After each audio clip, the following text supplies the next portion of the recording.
the end of the day. It's Mel. And me. You wanna know How we did it. You wanna know how we do it. You wanna know How we're we doing doing it. it. Welcome to the Mel and Me podcast.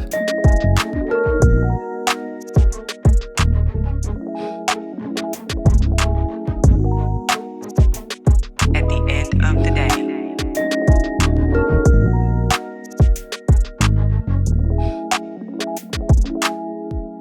Here we are.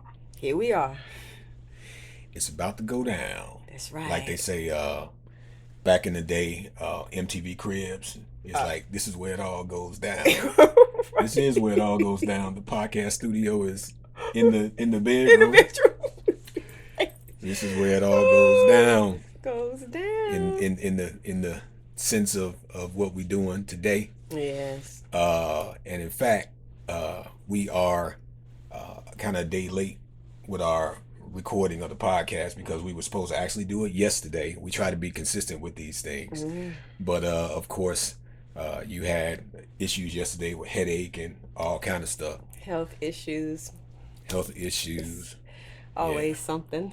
Yeah, so we had to give you time to recuperate so that we can, come in here fresh today and get it knocked out. But fortunately, we kind of stay ahead of things. We try to stay a week or so ahead with our episode. So, we good. We got time to get things straight. So, coming off of last episode, which we covered separate a joint. Mm-hmm. Yeah, I think that was a good topic. Got a chance to talk about some of the issues that people face and the challenges that they have, especially couples who may not necessarily want to pool their money together. Yeah. And that can be a challenge. And so I hope that we brought some light to that and how we tend to approach things. And so I think that's a good segue into what we are going to cover this week, because we kind of touched on it in that last episode, and we talked to a level of sacrificing and stuff like that. Yeah. Which, we already established that that's not something that you can do with pooling your money with somebody and sharing finances, on that level, without having a high degree of trust and with adopting a mindset of selflessness. Yes. Not being selfish, right? Right. So, and that's a sacrifice. Yeah. So I kind of saw that as with this episode that we're going to do today as being a good follow-up to that, or tying into that at least. Mm-hmm. So we're gonna do that. Yes. But first, let me have a sip of my Moroccan tea. Yes.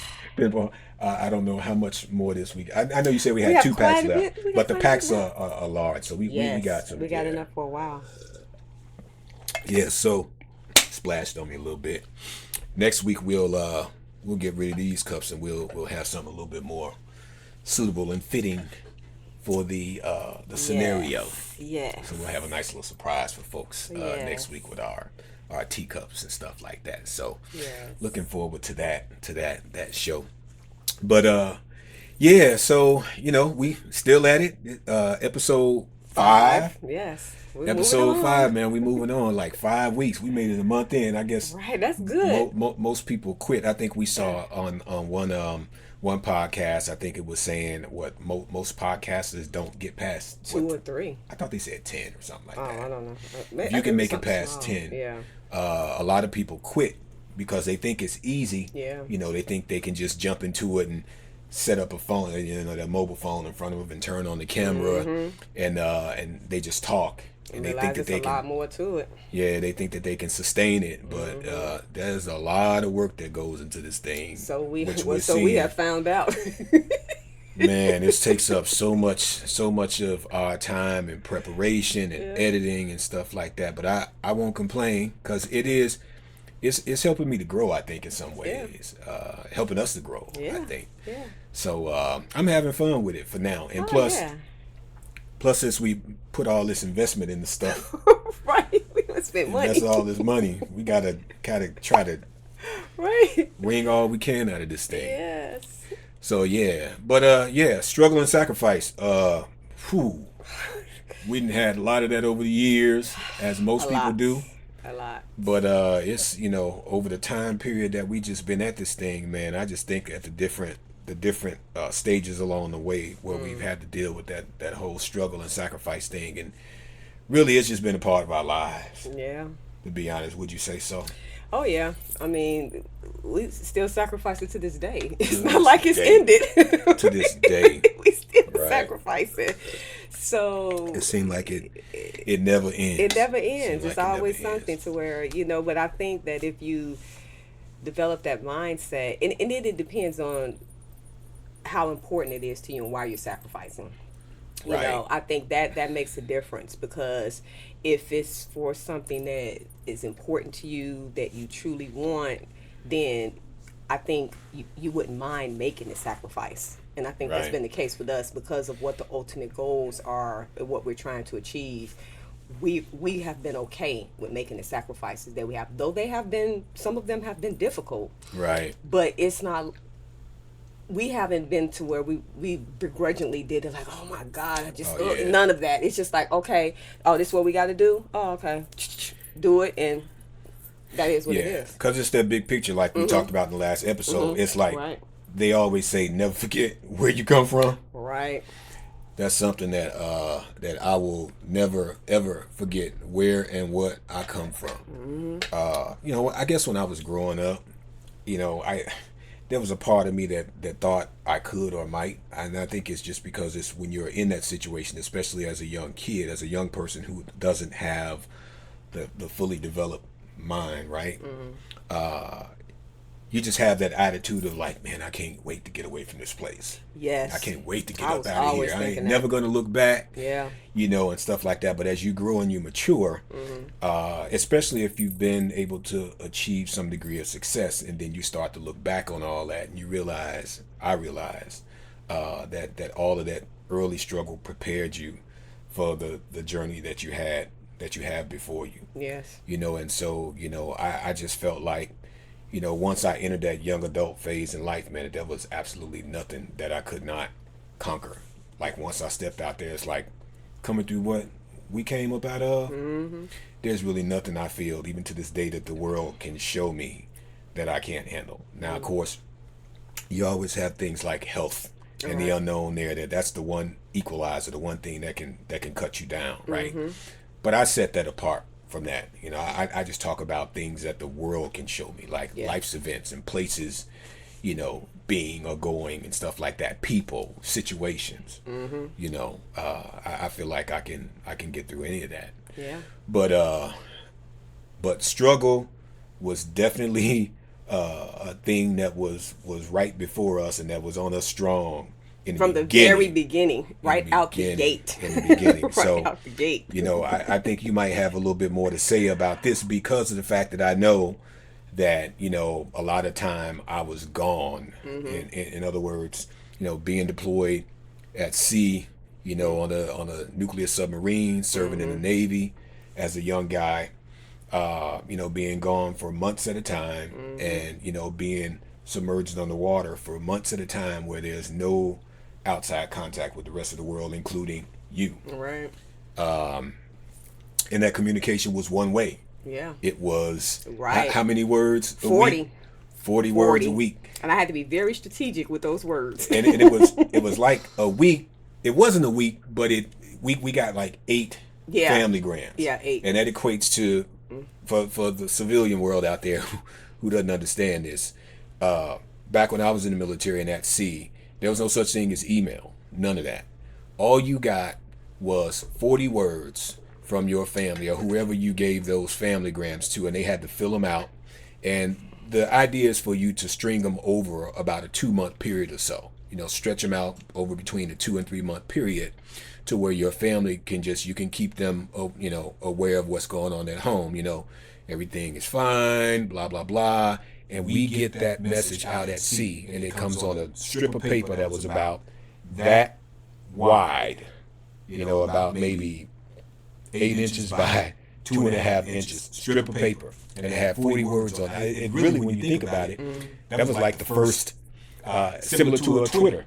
Yeah. You know, it's almost like I wonder if that's how Twitter came up with their concept. You know, hey, the military, they do this. Let's create an application where we can give people 40 words to say, you know, whatever it is they want to say, and go from that. And that's what Twitter reminds me of. It was like a paper Twitter back in the day, back in the early 90s, early to mid to late 90s. And that was it. Yeah. You know, so and so yeah, that struggle was deep. I mean, it started with that, not having any contact, you know, between us or with any other outside Yeah, it was world. scary for me, because obviously that was my first time. I obviously moved away from home, and not really knowing. Then was of course was, pregnant first, first child.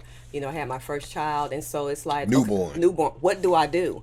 And I'm like, I don't really know how to necessarily be an adult. I've never been on my own before. I went straight from, staying with mom to moving in. It's like, okay, I think it was like 2 weeks when we moved in, and you had to go And out then to I sea. left. I know it was less than a month. Yeah. And I was like, I what? left. What do I do? And I was really afraid. I mean, You it's like- almost like a panic attack. You like 22. You had just Yeah. turned 22 recently. 22 And I'm at the time. like, here I am with this newborn baby. What am I supposed to do?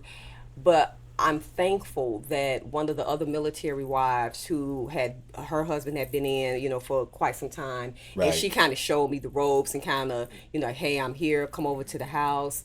And so I was over at her house, and then she also had 3 kids, and the youngest son was slightly younger than our daughter at the time. And so I really kind of leaned on her. I remember the first day I cried so bad. I was so nervous. I was just crying, and she kept reassuring me it was going to be okay. But right out the gate, it was just like, okay, I got to deal with this for how long? Right. Yes. Yeah. So that was a huge sacrifice for me. Okay. And yeah, my boy, I'm still cool with today. Still in contact with him.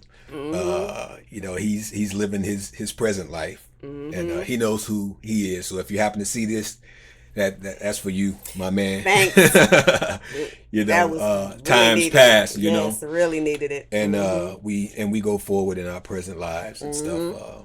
Thankful for the past and those types of things.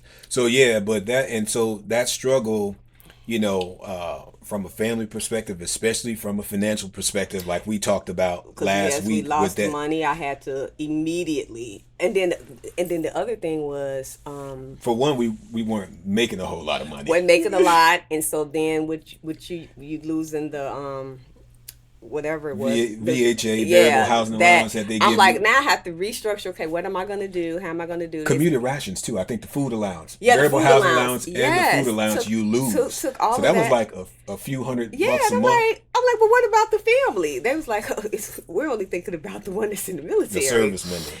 And so I had that, and it was a lot. And so just to have to take all of that on, and just my mindset had to change immediately. So I think that was the biggest thing with me, not only the struggles, but having a different mindset to have to change, because I had to get into gear real quick. And then the credit cards, because we had committed to paying off that credit card debt, yes. right? Back to that thing from the last thing, right? I still had all those credit cards. And I just remember, like, even when I came back from sea, and it was an adjustment for me because I had not dealt with this since I was growing up in my parents' house, growing up living in projects back home with, like, eating from like Aldi and stuff. Like we had to shift. I remember we had to adjust our budget. I was at Aldi. Yes. It was so tight, and I was like, man, I couldn't stand that. I Like went that and spaghetti applied sauce and stuff. I applied for WIC. WIC. I remember we got Because I'm WIC. like, okay, formula was expensive. I couldn't believe that. That actually surprised me when I learned that we could get WIC when like, I was in the military. I know. I was surprised. So I was like, let me get it. Hey, that was like that was a lifesaver. That lifted a lot of stress. Because off that of me at daughter that ours time. was greedy, and I was just like, and so I was, breastfeeding or whatever, was trying to, and she didn't want it. She didn't. And that was a whole situation there. And I'm looking at, and this is back in the early 90s. 93. Okay, the formula, because it was then Similac or Enfamil or whatever.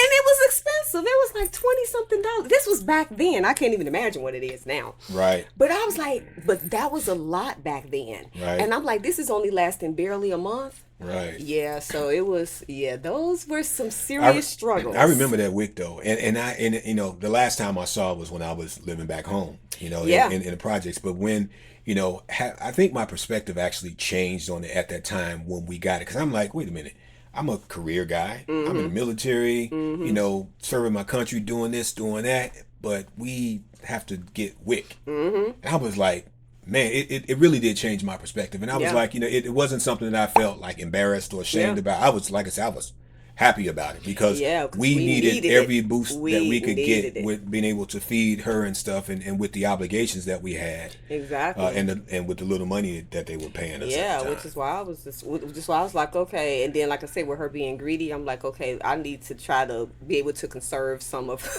some of the baby food, some of the formula, Right. which is why I started, you know, I had to start putting cereal in the milk earlier. It was crazy to think the adjustments that you have to make just to kind of make things work. And so I was Yeah. having to do stuff off the cuff. But I remember though, I had a hard time with, because I remember thinking about like, okay, so what can we do with our menu and stuff, the stuff that we eat from day to day Yeah. to save money. And I remember we got big on the hamburger helper, Oh, we stuff were like living that. off We of hamburger. man, we were living off of hamburger. We had hamburger. I can't even pronounce it now. We had hamburger helper in all forms. The cheeseburger helper. Man, We I used to had buy so many boxes of that. the tortellini Yes, swirlwinds yeah, and the tomato sauce. what it had it all. Beef Had- stroganoff. yes, Man, had we it were all. hamburger helper, man, to the Yes, eyeballs. yes, You know, and so yeah, I just remember us living off of that type of stuff, and I hated. I remember hating the spaghetti and the spaghetti sauce from Aldi, because I'm Yeah. like, man, I couldn't stand it, because I was like, man, why it looks so pink? It's like it's not even red. It's like pink and watery. yeah. Those adjustments. And, The struggle was real. Yeah, that struggle was real, and then ultimately we moved out of that. I think we stayed there. I don't know if it was 6 months or a year. We stayed in that. I think it was a year. Okay, we stayed in I that think it double was a year wide. because we had to wait because we was on the waiting list to We get were on into the waiting list to housing. get in the Navy housing. And I was so happy when we got in there. I said, I don't even care if they take the B&Q or whatever. I'm like, Right. just so we can be, because it was too much. Right. Yes. Yeah. And so that was during the military time, and then of course, and life, while we were in there, it was a very regimented lifestyle. Fortunately, we had friends and stuff, at least when I was going to sea, when I was assigned to a submarine. You kind of have a close knit kind of crew of people that you're with all the time, even when you're not at sea. You hang out. We had certain people that we kicked it with. We did cookouts, and we Yeah, that was had fun. the spades games Yeah. and all that kind of Yeah. stuff. And some of my folks out there remember a lot of those good times. Those who may come across this, but yeah, man, those were good times. They were some struggling times, but but they were good times nevertheless. And then things it got better. Especially once we moved building. into housing, and I was able to meet some of the other Navy wives, and they Right. had kids, and so it was just Yeah. like, okay, we can all be in this struggle together. Yeah. Yeah. Yeah, your eyes are really kids. Yeah, the South has really gotten Yes. you. Yes. It's like But- kids. Yeah, whatever. Kids. Uh-huh. Good God. Yeah. Anyway, we're gonna see if we can get you a Oh. South African accent coming up soon. Right. Right.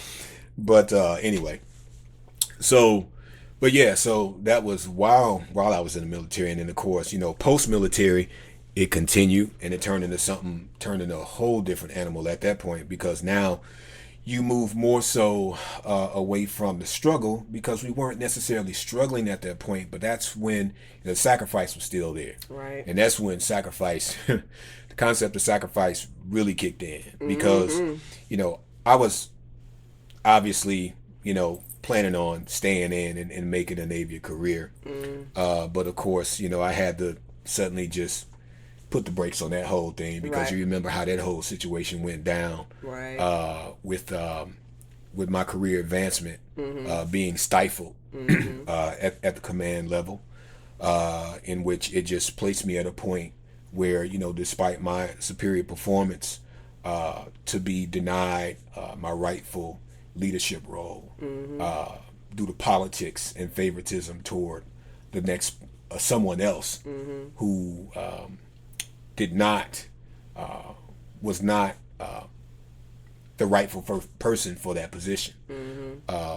Just brought me to a point of where I felt like they don't deserve my service at this point. Yeah. And so and so I chose to separate suddenly. And the crazy thing was we had just had our first home built. Yeah, because those were discussions that we had to have. You when you came and you was like, okay, I don't want to do this anymore. I want to get out. And those were some conversations that we had to have. Yeah, we had just had our home built. We had not even made the first mortgage payment. Yeah. We hadn't even made the first mortgage payment yet. Yeah. We had just closed on it. I had just gotten back from sea. I had been in for a few weeks or whatever, and it just reached the boiling point. It's like, okay, this is it. We're going to figure out, I don't know what the hell I'm going to do, but I'm going to take my experience and my education that I got, and we're going to find a way to make it work. I thought we might stay, where we were at the time, down in Florida, Jacksonville to be exact. Which I think back to this crazy situation that happened just yesterday down in Jacksonville with that mass shooting that took place. Yeah. Just kind of glad we're not down there. But anyway, had not even made the first mortgage payment, and I made a decision to separate. And so I was faced with in a very short amount of time, didn't have a job lined up. Like, what we gonna do? I didn't have a job lined up or anything. At the time, I was just thinking, I was like, well, because of the field I was in, I had some possibilities that I could have entertained. Like at the time, going to work for the cable company down there. I could have done things like go to work, installing cable or doing like home security system installations for, companies that did that. Right. That would have been a logical thing for me to be an electrical, electronics, technical type of person doing that type of work. But fortunately, the planets lined up and everything fell into place. And within 30 days, I think I had them reach out to me to go to work as an instructor. And ironically, it was as a contract instructor working for the Navy back at the base, the very base that I was training recruits at only a few years before. Yeah. So I went back up to Great Lakes. I accepted that job, and they gave me the job without an interview. And that really surprised me. They offered me that job, and they was like, we want to offer you this. We want to offer you this pay scale. You just have to teach up here at the base in Great Lakes. But I'm like, well, wait a minute. My family's down here in Florida. We got a brand new house, right? And so now, but I can't pay for the house unless I got a job. Right. And with that particular job, I think they brought me in at like 41 grand. That's what they offered me at the time, right? That's many years ago. It was like 41,600 or something like that. $41,600 was what they offered. So I was like, yo. I was like, yeah, I'll take that, because coming out of Navy, that was a pay raise from what I was drawing, in my Navy salary by the time I had gotten out. And so accepted that job and moved to Illinois, back home to Chicago. Now, the thing was that I guess my logic at the time was to go back home. That's where all of our family was. Yes, it would leave you and daughter down there in our house. And yes, it would mean a second household, right? Because that's that sacrifice. Is like, okay, so what do we do in order to get ourselves moving in the right direction as a civilian, move us along in life, continue on our path? And so that equated to my having to take a job back 4 or 5 states away, back home, and leaving you and the baby in our house, maintaining a second household, right, while I went and paid my dues, as I like to call it, right, planting my feet in the civilian world. Yeah. And so that's what it turned into. Yeah. I For literally years. packed up my bags, moved back to Illinois, left y'all down in the house, and I went to work teaching electronics on the contract for San Diego Community College District. They had the contract with the Navy up at Great Lakes. So I went up there as a contract instructor. Funny thing was, I got a chance to walk past that college when I was in San Diego last month for the remember when I called you when I was on the scooter heading over to the Navy Federal Credit Union.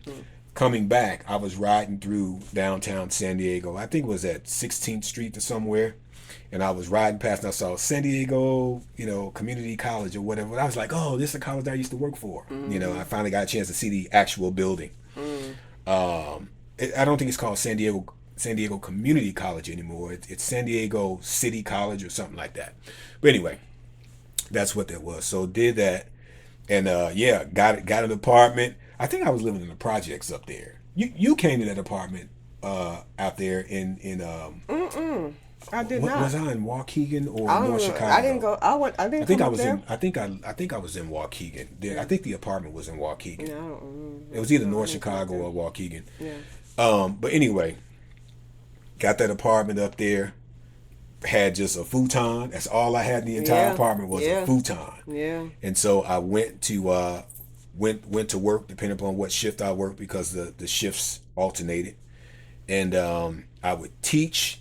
And the other reason that I went back to Illinois, because again, it was part of a long-term plan. I said, okay, because I knew I had Illinois Veterans Grant, I knew that I could go back to college for free because I had served in the military. Right. So that was another reason that I think it came out in our discussions that we said, okay, here's the plan. Here's what I'm going to do. It's going to be some sacrifice. Here's what we're going to do, but I'm going to go back up here. I'm going to work. We're going to take care of our obligations here, take care of this home. I'm going to finish this degree or get a certification, which is what I ended up doing, which is how I got into the field that I'm in now. I would teach, and then I would go back to school. And then I would go to school on my off shift. So, I mean, that turned into like almost 2 years of just grinding for me, and I basically almost killed myself. And that strange thing was, all of that kind of led up to my illness at some point. When I was running those 3 years, I ran 3 years straight between Illinois and then North Carolina after that, to where I was teaching for an 8-hour shift. And when I got off that shift, I would go to class for 8 hours because I was fast tracking my way through IT certifications. So I was attending classes at a local college up there. And then 2 weekends out of the month, I was a military reservist. So I was on Navy Reserve duty as well. And then you would drive back home. That would take up my weekend. So I would, about every 6 weeks, what I would do is I would get off my shift if I didn't, whether I had class or whether I was teaching. When I got off shift, I would get on the road and I would drive from Chicago to Jacksonville, Florida, all by myself, hours? Like 19 and a half hours. I would do this every 6 weeks. And I would drive home. I would stay for about 5 days. And then at the end of that 5 days, I would get back on the road, driving 19 hours nonstop. I would get maybe a little bit of rest. I would maybe stop for about an hour and a half or something like that. Maybe a couple times and just catch a snooze and get back on the road. And then I would get back in time to go on shift, whether it be, depending upon what shift, if I was working like a morning shift or a night shift, I would get back in time to either make it to school, if it was a class that I was taking, or go into work. And that went on for almost 2 years, traveling between Chicago and our home in Jacksonville, Florida. And so that's what we did. And during that entire time, it was just Melanie and our daughter. So, so it was just a major thing for us for those years. And, as you might imagine, there are a lot of challenges that come along with that. Yeah. Because you're running two households. Not only running two households, but the separation. And with daughter being at that time, she would have been what? 5, 3, 4, 5, something like this. So so I got out in 99, and so you're talking 2000. She was born in 2003, so she was about 5, 7, getting into that age range. Those years, And so I missed a lot of that. I missed a lot of it being deployed to sea. Yeah. You know, so I missed the birthdays, I missed holidays, anniversaries, all that kind of stuff. And then when A I lot got of the out, first 9 years, to be honest. A lot basically, of the first yeah, 9 years. a lot of the first 9 years, I just was Yeah. not there. Yeah. Because I was, Yeah. you know, And for me, and it's as crazy as this sounds. I saw single mothers in a different light, and I said this to myself. I said, even though I'm married, it feels like I'm single. I said, because I'm here by myself. I have no family here. I have no help. It's just me. And I have to figure everything out myself. Off the cuff. It's not like I knew what to do in a lot of situations. I had to grow up quick, and I had to learn quickly. And it was there was no room for mistakes, because I'm like, I have a child here that I'm responsible for. I have to maintain this household. So it was at that moment back then that I said, and not that I was looking at single mothers any type of way, but I'm like, I really now understand when when those women who are single and they're having to raise their kids. It was when I had what I felt like I was doing it myself, that I felt that I understood from that perspective, because it was really tough, but I had no choice but to deal with it though. yeah, definitely challenges. Very, very challenging. Challenges to the home and relationships, and then the fact that you're creating a long distance relationship situation. I mean, even being married, that's essentially what you have. Yeah. It is what you have. Yeah. Period. Yeah. You know, and that can just present a lot of issues as well. You know, because you're straining the relationship. Yeah. You know, so but yeah, it's yeah, man, that's sacrifice on that level, man, and you're absolutely right. You know, when I look over it sometime, and maybe that has a lot to do with why we've been so close since that time. Once we finally got everything together, why I've been so close to her since that time, because I missed so many of those early years. So when I got the opportunity to finally, connect with her, then it was something that I wanted to definitely make count. And Yeah, because you fortunately, said you were really bothered when you came home and she cried. oh, She the, like, the she didn't even first know time, you. yeah, She she was didn't like, know me. "Who's First this?" time, right? Yeah, And you first felt time I came so home, bad. because she acted a fool. Clown. Man, when you handed her to me, when we arrived, when I stepped off the pier, stepped Everybody was onto the standing pier, around was looking. She everybody's screamed so bad. families, Yep. hugging and kissing and stuff like that, and you hand me my daughter, and she Went went ballistic. berserk. Went ballistic. Face swole up Yeah. like a tomato. She turned all red and stuff because she was crying like you thought I was kidnapping her. Yep. And I remember it took a few days, I think, where we would just sit next to each other on the sofa in the house. I didn't try to hold her. Yep. Yeah. None of that. I was Yeah. like, we would sit and watch TV. It's You held crazy. her, and I just sat next to you, and I was like, when she sees me interacting with you, Yeah. then maybe she'll come to understand and get a sense of, okay, this is my daddy. Right. Right. But Yeah. that was a very hurtful thing, man. Yeah. I mean, as a father, it's like your own child doesn't know you. You know what I'm saying? It's like it's not anything I did wrong. Right. It's just I was deployed. I mean, Yeah. we had her, and I had to go to sea because of my obligations. And I came home. When I got back, she was about 3 months old. Yeah. Yeah. She was almost 3 months. Something like yeah. that. Yeah. So so I'll never forget that. But she came around after about maybe 3 to 5 days or something Yeah. like that. Yeah. And that was a great feeling. Yeah. So it was crazy. I couldn't imagine. I couldn't imagine having kids that would not not having that bond with them as a father. Yep. Experiencing that early on. So take note, fellas, man, when you have a child and you bring a child into this world, it is our obligation to be there for those kids, man. And that's just really no other way to put it. There's no excuses. There's just a level of maturity that we have to strive for. I don't care if we fail in every other portion of our lives, but when we bring kids into the world, I said kids. See, I actually kind of did your thing a little See, bit. you talk about me. we bring kids into the world. I didn't really do it, but I think I'm just kind of overly sensitive to it. Right.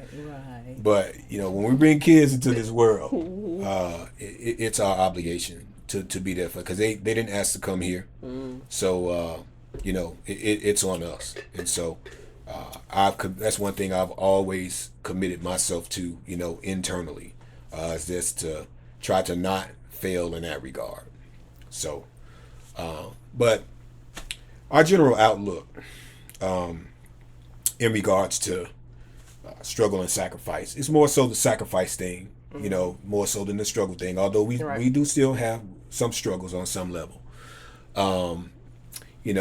What are some of the things that you would say kind of undergirds our concept around struggle and sacrifice?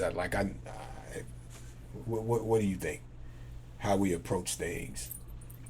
Our general outlook. I mean, just frugality. I think it's when you say frugality. Let me stop you right there. When you say frugality, you mean cheap? Not cheap. Because our daughter is very frugal. She is. She's cheap. Well, yeah, when it comes to spending her own money. Right. I think she's maybe slowly changing a little bit. I don't really think so. I just think we don't put a high value on, we have to have all of these different materialistic type of things. We just focus on getting, our basic needs, what we need, and not basically wasting money on things that we don't need, and just try to be mindful, because we're, again, looking long term. So we focus more so on putting our money and funds toward things that's going to make money for us and leave something for our children, not for necessarily having a lot of material possessions. Right. Now, I guess we should not miscommunicate. I guess we do have things. Yeah. From the standpoint of, obviously our needs are met. Yeah. Right. We have a wonderful home, wonderfully furnished, right? Right. But I mean, and I only say that to say that those are things that we put into place because we know that we enjoy being at home. Right. We spend a lot of time. We spend most of our time at home. We spend 80% of our time plus in this house. Yes. In this house. The only things that we really go out for, is like grocery shopping, to the gym, or if I have, I'm at the nail shop. That's it. A community engagement that I'm involved in. With many of the, some of the people that I affiliate with and their organizations and events and stuff like that. Yeah. But other than that, we don't do anything. We're in the house. Yes. We don't do anything. Because that's part of the sacrifice. Well, number one, okay, so I did have times when I did do things, like when I was in the music and stuff, and I would go out playing and, right, playing gigs or bands or work with other people. But purposeful, things that I was involved in. Don't do that anymore. But yeah, and so we're in the house. But it's part of our long-term vision, in that we have things that we're looking to do down the line, and we know that in order to get that accomplished, that we have to be on a certain footing, we have to be in a certain mindset. Our value system just has to be at a certain place. And we're not going to get those things accomplished if we are not sacrificing. In other words, if we're squandering money and our time and stuff like that. And so for us to be in the house, if we got to be in the house, make sure it's the most comfortable place that you can be. Absolutely. Yes. And so from that standpoint, I would say to that level, yeah, we do have some stuff, but it's we just put the things around us to where we immerse ourselves in that, and that's pretty much it. All the entertainment, occasional. Yeah, we don't do a lot of it. We're not doing the concerts big time. We got treated to our last concert. Yeah. Thanks, fam. We don't do a lot of traveling. Right. We don't go out. Of course, that's gonna change. Yeah. Well, traveling from the standpoint of taking vacations. Right. Yeah. You. Some people they like Yeah, to travel somewhere getaways, every month, even vacations, if it's just going to get girls, a quick. boys, trips, Yeah. stuff We like don't that. do None any of of that. that. We don't do the movies and dinner and all that stuff. Every now and again we Every now will, and then. but that's not that often that we do that because he's one for. Hey, we could just cook right here at the house. So just can you go in the kitchen and cook something? Or we can just watch the movie on. Yes. We can stream it from a website. Because I was already talking about the Equalizer that's You coming promote out. Equalizer on our podcast. Oh yeah. I mean, Yeah. I guess I've done it here and there as well. Yeah. But just those things. I'm just Right. saying we don't partake into that a lot. Right. Is all I'm saying. But basically to say, but we're very conscious about Yeah. every dollar really that we spend for the most part, and that's your area of expertise is to Yes. keep track of all that frugality, budgeting, heavy budgeting, Keep right? track of every dime. Right. Why do you always get this crazy look on your face whenever we start to do that? I look at you and I'm like, why does she get this devilish ass look on her face? You're gonna have these folks thinking a certain way I don't know. out there. I just like in the dealing. world. I just like dealing with domestic finances and dealing with the money and Yeah, that's all of that another type of stuff. I episode. like that. Yeah, I like that. So, but along with that though, it's having, I think, a value system that says that these are the things that are important to me.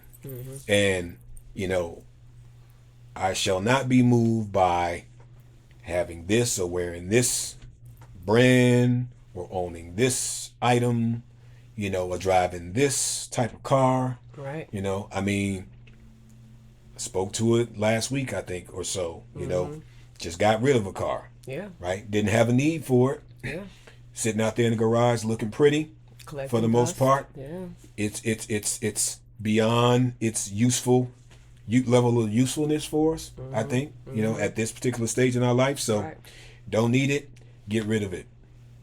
Don't need the car payment. Didn't want the car payment when I got it. We took it on for a little bit. We strategized around how we would handle it. Planned on paying it off in lump sums a lot sooner, but just decided that it just dawned on me. When the boy went to college, I was like, wait a minute, we don't even need this car anymore. Right. I only got it to take him to school every day. And now I don't have to take him to school every day. So Nope. get rid of it. Reclaim the equity in it that we were fortunate enough to put into it when we bought it. And it works out. But not being so obsessed with having, the little fly car. Not that it was, the fly. It was nice, but Sometimes people just you have to look at not giving into temptation, right. not giving into what someone else has, trying to keep up with someone else. Whatever someone else has, you trying to keep up with them. If you set goals and you're trying to achieve those goals, just again, what works for us may not work for you, but what we do is we're always constantly assessing. A lot of times you have to make changes in between. So if you're constantly looking at and assessing your situation and what it is you're trying to do and what goals you're trying to achieve, and then be willing to make those sacrifices, then that's what I would that's what we do, and that's what's been working for us. Yeah, it's cool to have nice things. Yeah, absolutely. If a person can afford it, Yeah. and and that's their thing, then fine. But again, it's what works for them. Right. And then the next person has to do what works for them. Exactly. But for us, and it's cool every now and then to have something. Like for some years, you surprised me with that timepiece that you bought that I sold a couple years ago. Now got rid of that at a loss. Right. That particular one.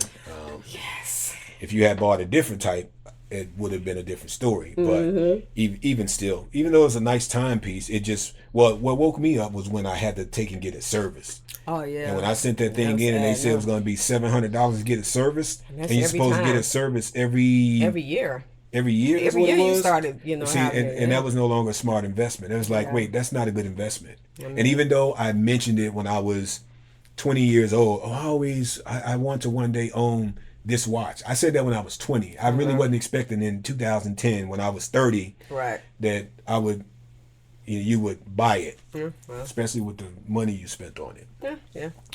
But I kept it for some years and got rid of it. I sacrificed that bad boy, and I felt so much better when I got rid of it. It felt like a load off my shoulders. But like I said, it was that service, and I was like, wait a minute, you mean I got to pay $700 a year to Yeah. own this thing, to keep it serviced, so that it maintains the prestige of the name of the nah. Yeah. That's no longer So now we just go back to my trusty quartz that I bought when I got my first real good job, Yeah. and it works. That's all I need, and we just gonna rock with that probably till I die or something. That in a Fitbit. Yeah. So yeah, that's key. Just not being caught up like that, and when you need to have something, every now and then you need to get fly to do something. You got to go to a gala or something. So you need to dress the part, or maybe you got a job interview or a business meeting. Yeah. Like with this real estate, I'm gonna have to, occasionally closing deals. You kind of want to, look good, smell good, kind of thing. So but at the same time, it's purposeful, right? Right. You're doing that for a reason. It's just not just to be, showy. Right. So that's cool. So yeah, that's been our general outlook. And so for me, a lot of this comes down to legacy.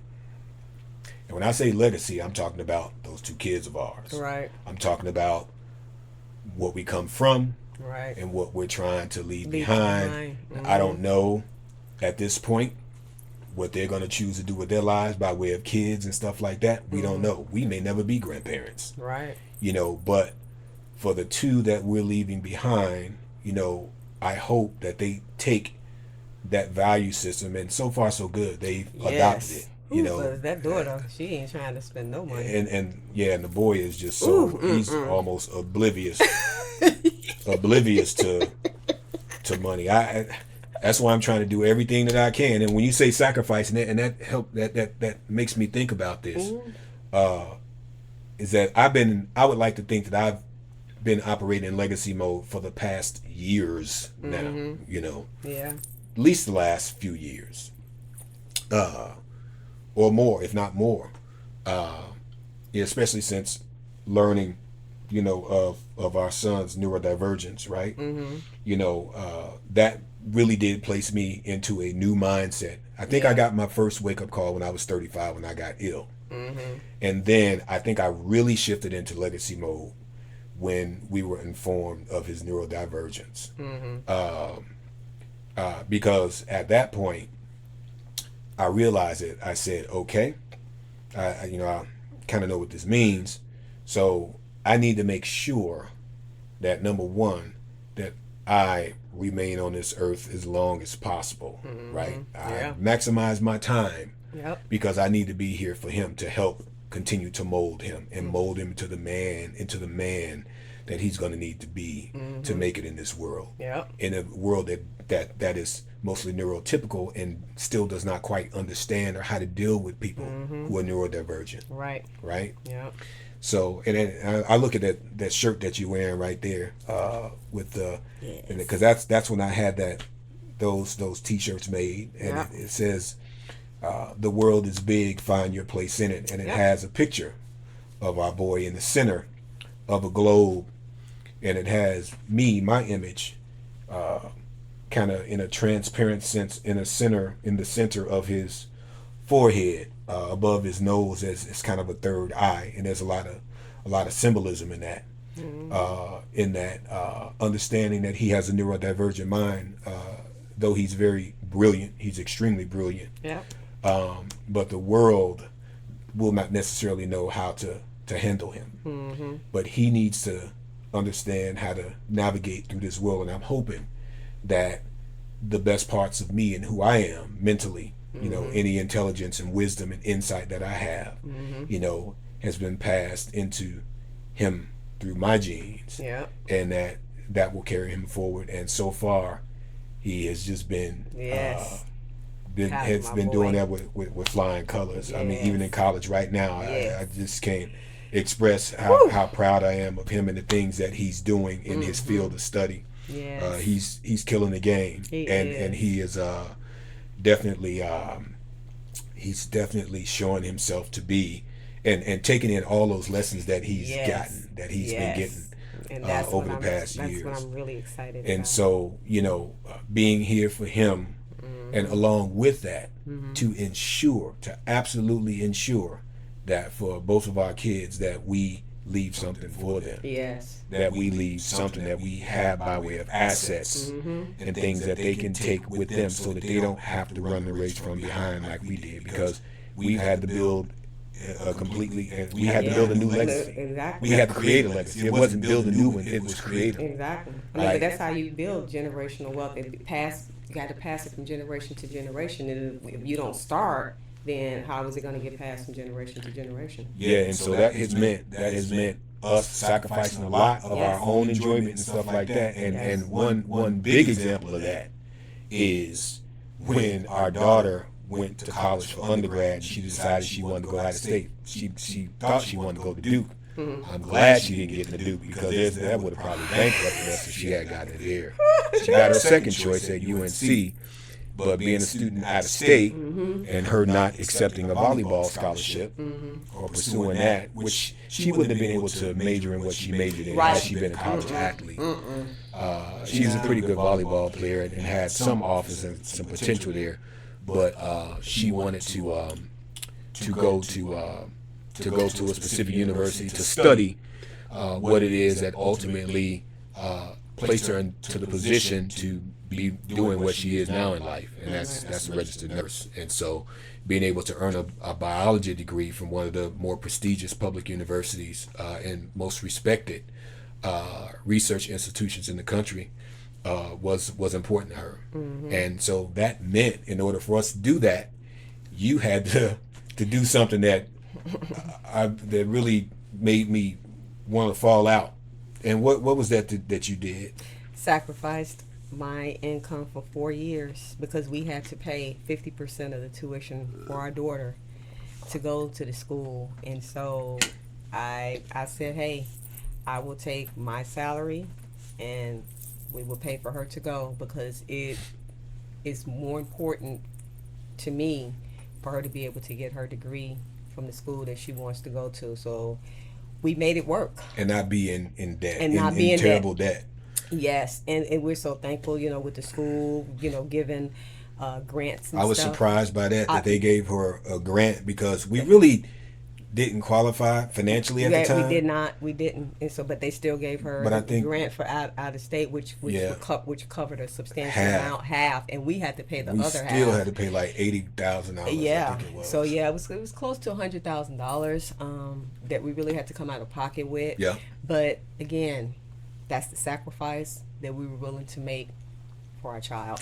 And so that meant literally every one of your paychecks for actually 5 years, because it took us time to clean up the last remnants of stuff. Yeah. It took us 5 years, and basically what we did was we took, because you have to pay that tuition, and this is something that we bumped up against even with my son just last week. Tuition payment was due last week, and if you don't pay that tuition, guess what they do? They go in the They drop you from databases your classes. and they remove all your classes from their system, and they basically will escort your child out of class and say, go home and we'll see you when you got some money. Yep. And so we had to make that payment just last week. They wanted their money. Same thing with my son. Yep. But with my daughter, it was a lot more expensive, because she was out of state and the school was a lot more expensive. And so, what we had to do, and we spoke to this last week on our last episode in regards to credit, being able to do things. That was one of the things that, having the level of credit that we did, we were able to secure credit lines and limits to where we could pay that large tuition payment.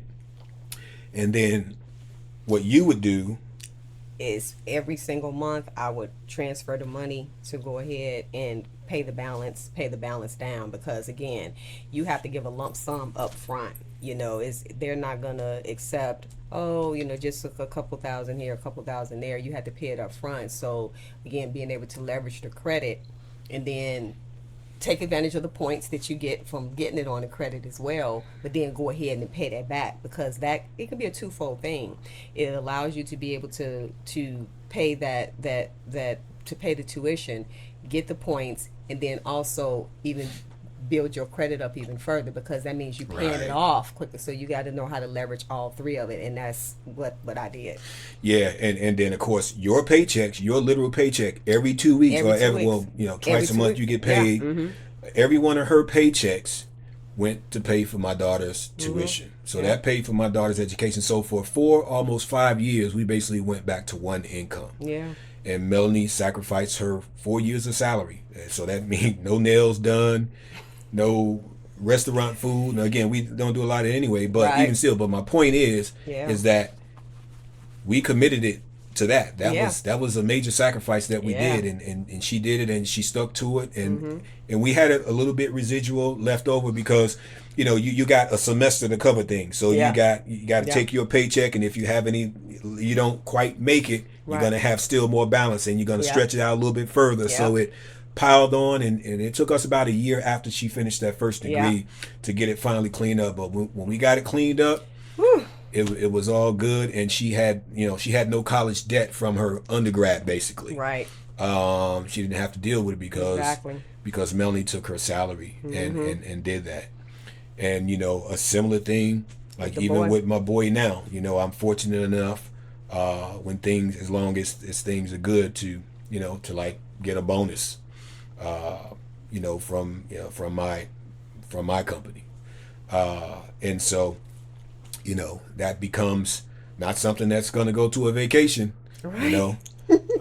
That'll be something that'll go to put my son through college, so that he doesn't have to worry about having college debt. Again, another sacrifice that we're willing to make so that debt is not passed on to our kids. Yeah, and just to make sure that they both have as big of a head start as possible. And he's gonna, he'll need maybe that. I think by definition, he'll need that extra boost. He probably won't, but we want to be sure. I can't leave this earth, Right. with the last thought in my mind of him, knowing that I haven't given him some Right. boost there, right? Both of them, but yeah. especially him. So Absolutely. we're gonna try to do all we can to get him set up, Yes. to where he's gonna be straight, and that's what my goal is at this point in everything, and the moves that I make professionally, because I'm good. I mean, Yeah. I feel like to this point, I've lived. Yeah. That's Enough really pretty fun. decently. I mean, there's a lot for us, but I'm saying I don't feel like I'm missing anything or Right. taking anything from myself Yeah. by taking on that attitude. It's Yeah. like everything else will fall into place. Oh yeah. Because if I'm operating with that motivation, I think everything else will work out. Yeah. You know what I'm saying? So I don't worry about those things. I don't worry about depriving myself of certain things or us, stuff like that. And we'll have our things, and hopefully, everything will continue to move in a positive direction, and we'll be rewarded accordingly, hopefully. But yeah, that's most important to me, is just making sure that they're going to be straight. Yeah. So we're going to do what we got to do to make sure they're taken care of. So if it means I eat the same thing every day for breakfast and lunch, we don't do all the other stuff, and we just. Because I will revamp a food menu quick to be Right. like, this is what it is. But again, those are adjustments Yeah. that that you make when you're in sacrifice mode. And it doesn't have to necessarily be long term. It just depends on what it is you're trying to achieve. Yeah. So there are a lot of times there's certain perceptions and misconceptions that people might have about you, when it comes to these types of things. And I speak from the standpoint of, being a career person, or, having this or that, or displaying certain things about your lifestyle or your life or whatever that people look at, and they make certain assumptions, or they have certain perceptions or misconceptions about you or whatever. And a lot of times that that manifests itself in the family dynamic and Right. the friends dynamic, right? People who are closest to you, right? Yeah. And you can you can be fairly successful. Mm-hmm. You can be very successful, Yeah. but still have struggles. Yes. Yes. And, you know, and a lot of times those struggles, you can't account for them. They just happen. And sometimes those struggles are because of sacrifice too, you Yeah. know. And people, but I think a lot of times, especially with people who are closest to you or who know you, family and friends, but who may not necessarily know all the inner workings Right. of your situation and how you do things, the things that drive you, Mm-hmm. the things that you have going on in the background. Mm-hmm. A lot of times that can, you know, it causes misconceptions and perceptions, and it can sometimes cause people to form opinions about you, Right. thinking that they know certain things, Yeah. or just making assumptions based upon what they see, or drawing conclusions Yeah, that's the thing, drawing conclusions. based on limited information that they may have. Right. You know, and so I think that's important because over these many years, you know, I think to that saying of the raps, I think it was Jay-Z that said it when he say it's levels to this, Mm-hmm. right? Said in hip hop, it's levels to this, right? The same thing goes with people. You know, Yeah. people who are successful, people who are semi-successful, who are doing something with it, however you want to characterize it, right? You know, a lot of times people will look at you and say, "Oh yeah, such and such and such and such got a good job. Right. You know, they got this, they got that. Oh, you know, you can do this, or you living in this or living in that. Right. You should have it, right?" Right. But what they don't see is all the other stuff going on behind the scenes, like some of the exactly. things that we just described. Right. The financial obligations that you have, the commitments that you make to certain things. Right. Not only your own situation, but causes. You may have causes out there that you support. Mm-hmm. You may have kids that are not your own that you're putting through college, Yeah. funding scholarships, Yeah. making donations here, giving time here and there, right? Yeah. Yeah. You know, you have medical situations that you deal with, which for us is huge. Yes. Right, you got medical costs that you got to maintain. You have apparatuses and machines you got to pay for, medications you got to pay for, this imaging test. Yes. You know, a lot. and people don't see They don't. that stuff. That all of that goes into the equation. And some people don't try to see it either. Yeah, They just all they see is you know. They think you making a certain amount of money Right. and you doing, oh, you got this kind of car. And I think that's another reason too why as I get older, I pull back away from that material thing. You know what I'm saying? Because it's like people will, and a lot of people are driving cars out there that can't afford them.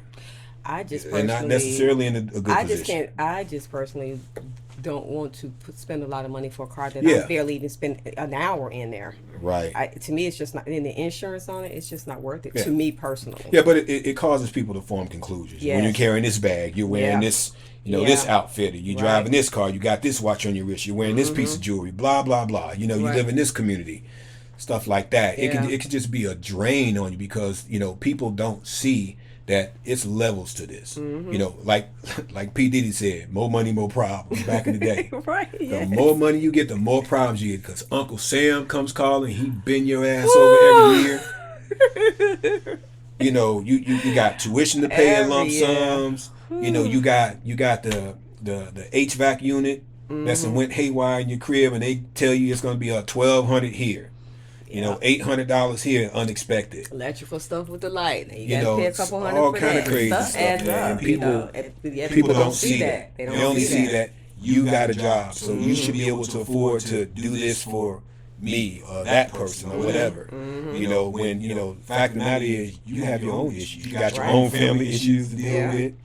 You know, and it can be a drain. And then aside from the fact that they lose sight of the fact that when you are a career person, right? When you're an entrepreneur, that's one thing. But when you're a career person, or let's just say entrepreneur, even if you were making all of your money off of, let's just say, investments and stuff, you're not going out there. Your money is working for you. That's one thing. Now, fortunately, we have both situations going.